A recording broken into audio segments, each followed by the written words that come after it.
Alright, you'll never guess what's on my mind today. Weapons. Yeah, obviously a bow consists of well, a bow is a weapon, but I already talked about a bow last time, and I didn't make that bow.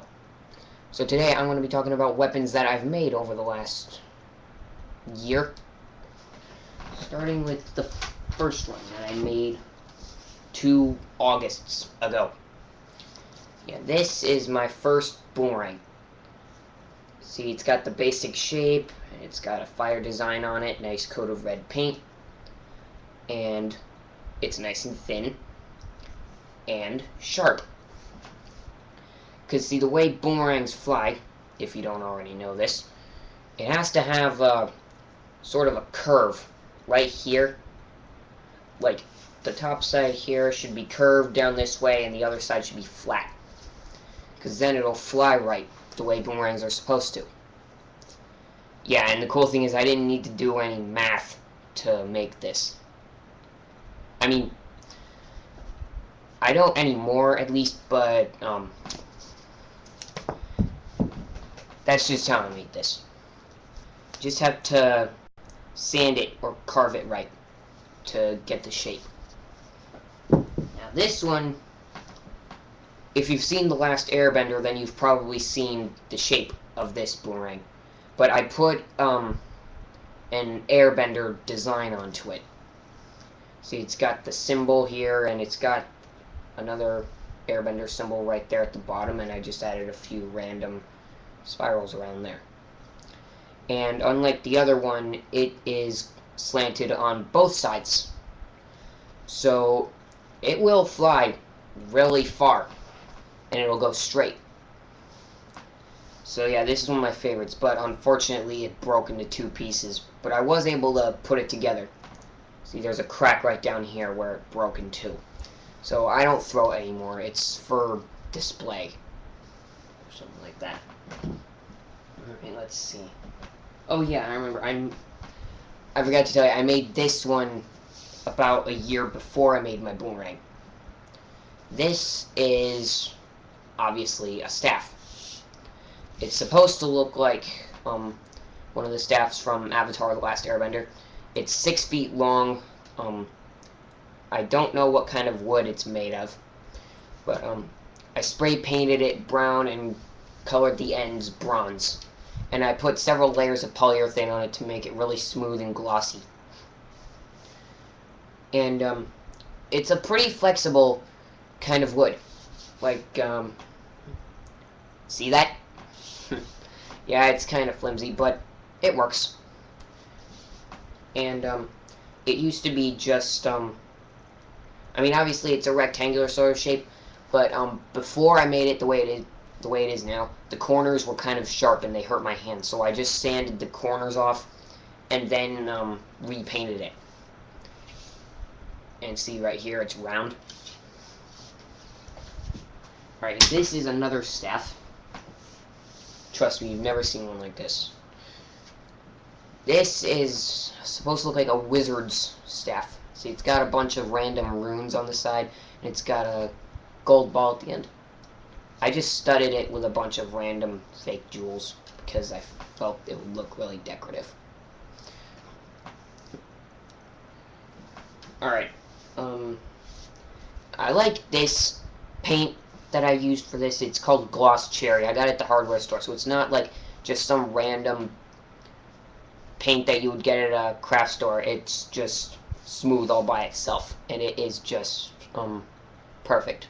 The perfect kind. Alright, now there are 3 more that I want to talk about. All of them are blades. I mean, obviously they're made out of wood, but trust me, they can do some damage. Alright, this is Sting, for those of you who have seen the Lord of the Rings.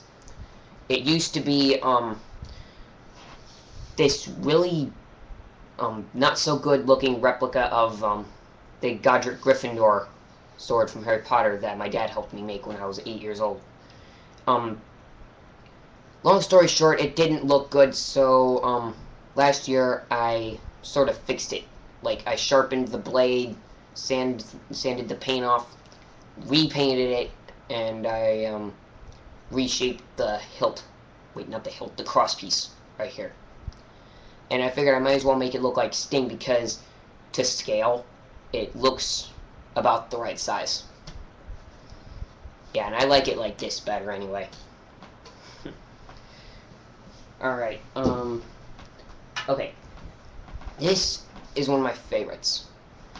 It's just a small dagger. My cousin cut it out for me, but I did the rest. Like sanding it, sharpening it, and painting it. That was all really fun to do, and a bunch of times when I'm bored, I'll just practice throwing it and catching it like this. It's a good enough size so it could pose like a throwing knife, and I've tried to teach myself how to use it like a throwing knife. I'm not all that good, but I guess I'll just have to practice once or twice.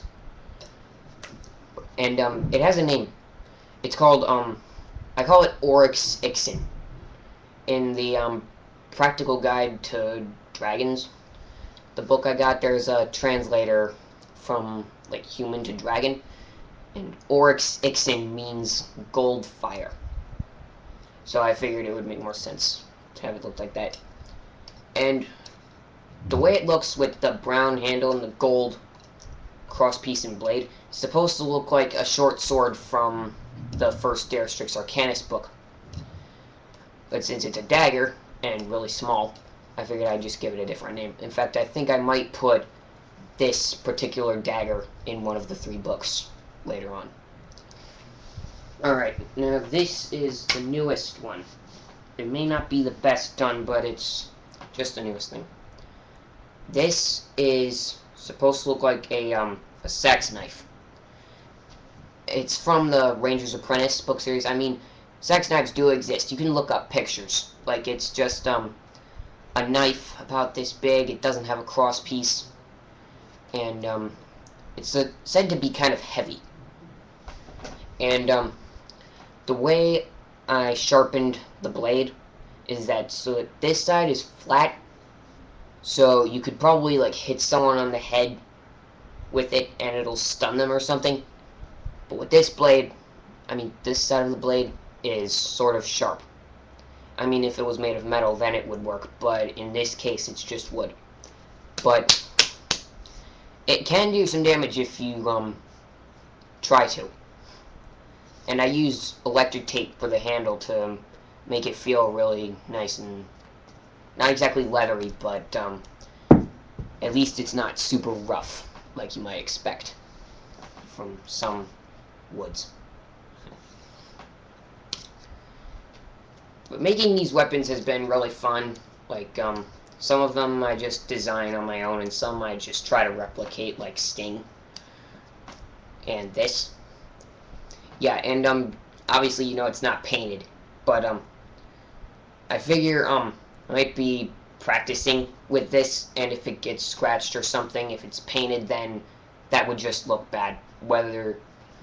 Whereas this, it wouldn't make much of a difference in terms of the way it's put together, because there's no paint on it, so if it gets scratched or something, it's hardly noticeable. I mean, haven't used it very much yet, but yeah. Because this isn't supposed to be like for decoration or something. This is something that I can practice with to try to get the hang of. Yeah, so it's pretty fun making these and using some of them. And my airbender staff is light enough so I could practice with it, and I used it all the time before I got the staff for Taekwondo for Christmas last year. Yeah, so practicing with these is really fun, and I think maybe sooner or later I'll make a different kind of boomerang. Like maybe something like a mix between a throwing knife and a boomerang. Like, I'll just have a slight curve, you know, maybe something like this, and then have it curved right, like on the sides, making it sharp so it'll fly right. Yeah, that's not a bad idea. I'll have to look into that, see if I can make it. Okay, well, that's just about all I got right now. Just keep watching, and I'll post more sooner or later, so just